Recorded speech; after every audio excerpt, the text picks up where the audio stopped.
Yeshiva World. It is wonderful to be with you. It is wonderful to be welcomed so warmly into your community. I just had the great blessing a few minutes ago of baking some matzah, which I've had matzah many times out of the box, but it's much, much better when you get to roll it with the kids and bake it yourself. And we all get ready soon to celebrate Passover, to acknowledge God's grace, God's love saving the people of Israel, and to celebrate new beginnings, leaving captivity, and a new beginning that we all celebrate together. These are times of great challenges to America, great challenges to Israel. You know, I know many in this room are from Russia originally, have come here seeking freedom. I will say, being the son of a Cuban immigrant, I understand firsthand what it means to escape oppression, what it means to come to a land where you're free to live according to your faith, according to your values, according to your conscience. And I will say, one of the reasons, you know, sometimes people ask, why is this Texas Cuban Southern Baptist become one of the leading defenders of Israel in the Senate? And I think a lot of it has to do with being the son of an immigrant who fled Cuba, who was imprisoned, who was tortured. There may be some here tragically who've experienced that same thing before they came to America.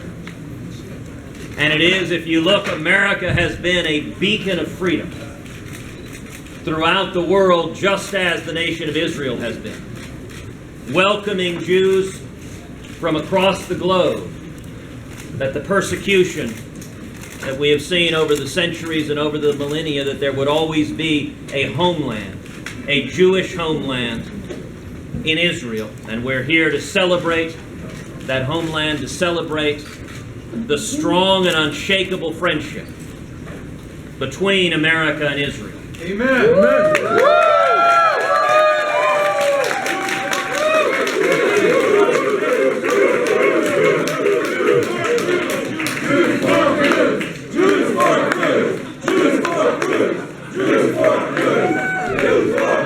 Everybody forgives. Everybody forgives. Well,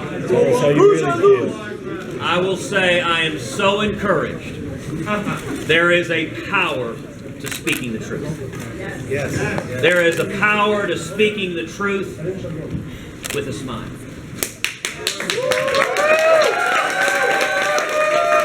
That's why we won Wisconsin. That is exactly how we won Wisconsin. And Utah, 70%. And you know, I would note one of the most powerful illustrations of that. We all remember when Israel was seeing rocket attacks from Hamas on a daily basis. And let me say, I say this as an American, God bless Prime Minister Netanyahu.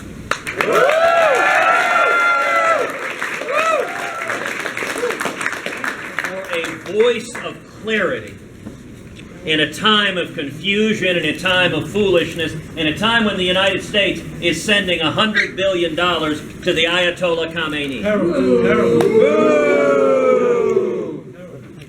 And I remember sitting on the floor of Congress when Prime Minister Netanyahu addressed a joint session of Congress shamefully when this administration boycotted the Prime Minister of Israel. And his words then, the word that was most frequently used to describe the Prime Minister's address, was Churchillian, in that it had a gravity, a moral seriousness, a weight, as he stood up against the face of evil and called for America and the world to stand in unity. And when rockets were raining down on Israel from Hamas, I remember the Prime Minister said very, very simply, they use their citizens to defend their missiles. We use our missiles to defend our citizens. That clarity is so important. Just speaking the truth, it is fundamentally different. There is a reason for the special friendship, the special and unalterable friendship between America and Israel because they are our strong and implacable ally. They share our values. They fight for freedom. They fight to defend human rights. They benefit the United States of America. And I give you my word, after these 7 long years of an administration that turns a blind eye and a cold shoulder to Israel, in January 2017, that will end.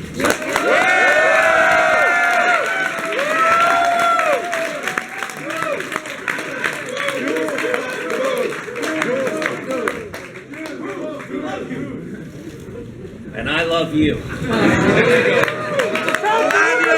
The question was, this gentleman said that he would categorize himself as being in the never Trump category. And he says, what do we do if we come to September or October? What do we do if we come to September or October and it is Trump versus Hillary? It's not going to be that. And I would say, look, the first thing we would do is weep. But there is something even more fundamental. We prevent that from happening. The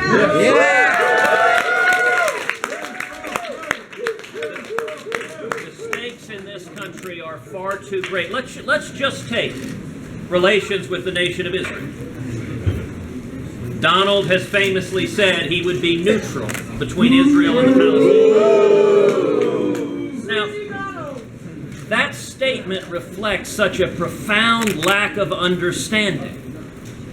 We are not neutral between our friends and our enemies. Exactly.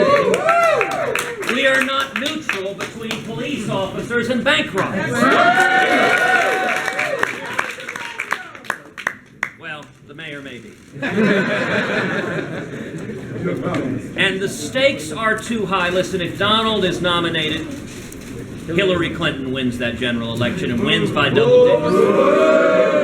But let me tell you, I don't believe that's going to happen. We have roughly 100 days till the Republican nomination is decided. And New York, listen, New York gets 95 delegates. Every congressional district gets to elect 3 delegates. And so I'm here asking for your help. I'm here asking for you to reach out to your friends and neighbors to pray and to speak and say, let's stand together, because we're fighting district by district, delegate by delegate. 4 states in a row, we've had big, big wins, and the momentum is with us.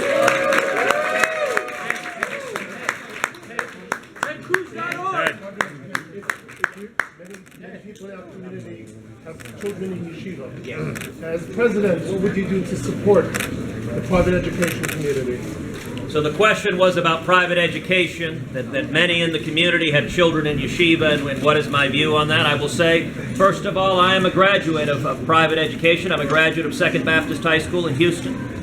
And I think it is a fundamental right of every parent to educate your children, to teach your children your values, to teach your children your faith. That's what it means to be a parent, to raise your children up to give glory to God.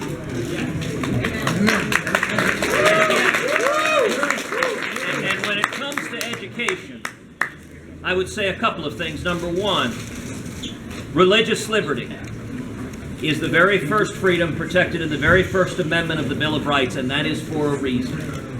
Because it's foundational to everything else. The right to seek out and worship God, to live according to our faith, to live according to our values, our conscience. And that's a right that protects everyone. It protects Jews, it protects Christians, it protects Muslims, it protects atheists. Every American has the right to live according to our faith and conscience.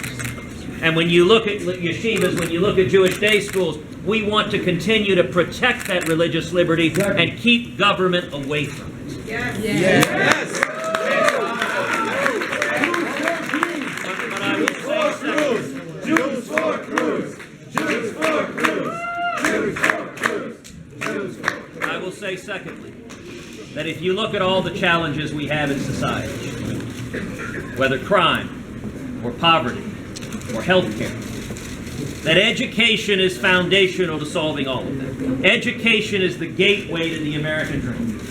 When my father fled Cuba and came here with $100 in his underwear and washed dishes making 50 cents an hour, It was being able to go to school and getting a degree at the University of Texas that enabled him to climb the economic ladder and build a small business and achieve the American dream. When my mom, who's Irish and Italian, became the first in her family to go to college, and she became a pioneering computer programmer, it was education that opened those doors. And when it comes to education, I will tell you, I am absolutely passionate about school choice, about empowering every child. Every child has a right to a quality education and to choose their education. And so, I will say a final thing. I'm getting pulled out. Thank you for being here. Thank you for your passion. Thank you for running. I just want to acknowledge, on behalf of the Orthodox Jewish community in Brooklyn, the largest Orthodox Jewish community in the United States, we appreciate you acknowledging how important our demographic is in the presidential election. We appreciate you coming down here.